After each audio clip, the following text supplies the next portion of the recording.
പൈവിളികയിൽ നടന്ന എസ്എസ്എഫിന്റെ സെക്ടർ സാഹിത്യോത്സവം സർഗാത്മകതയെ പരിപോഷിപ്പിക്കുന്ന വഴിയും വെളിച്ചവുമായി മാറി. പരിപാടിയുടെ സമാപന സമ്മേളനം മണ്ഡലം എംഎൽഎ എ.കെ.എം. അഷ്റഫ് ഉദ്ഘാടനം ചെയ്തു. This news sponsored by Shobhika Weddings, Big Mall, Kanyanad, Kozhikode, Koilandi and Kutyadi. 2 ദിവസങ്ങളിലായി പൈവിളികെ അക്ദർ നഗറിൽ വെച്ചാണ് എസ്എസ്എഫിന്റെ സെക്ടർ സാഹിത്യോത്സവം നടത്തിയത്.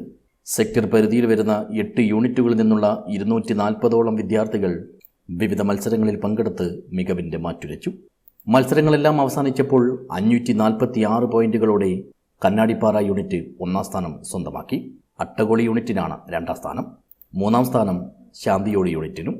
സയ്യിദ് ആരിഫ് തങ്ങളുടെ പ്രാർത്ഥനയോടെ ആരംഭിച്ച സമാപന സമ്മേളനം മണ്ഡലം എംഎൽഎ എ.കെ.എം. അഷ്റഫ് ഉദ്ഘാടനം ചെയ്തു. ചടങ്ങിൽ സെക്ടർ സെക്രട്ടറി അനസ് മുസ്ലിയാർ കയർക്കട്ടെ അധ്യക്ഷനായി. അസീസ് കളായി ആശംസ നേർന്നു.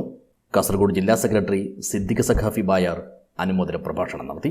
മസ്ജിദ് ഖത്തീബ് മുഹമ്മദ് സഖാഫി തോക്കെ, മൂസ സഖാഫി പൈവിളിക എന്നിവരും സംസാരിച്ചു. ഡിവിഷൻ പ്രസിഡന്റ് മുനീർ ഹിമാമിയാണ് 23ാമത് സാഹിത്യോത്സവിലെ ജേതാക്കളെ പ്രഖ്യാപിച്ചത്. സമാപന വേദിയിൽ വെച്ച് തന്നെ ഇവർക്കുള്ള സമ്മാനങ്ങളും നൽകി. News bureau, Uppala.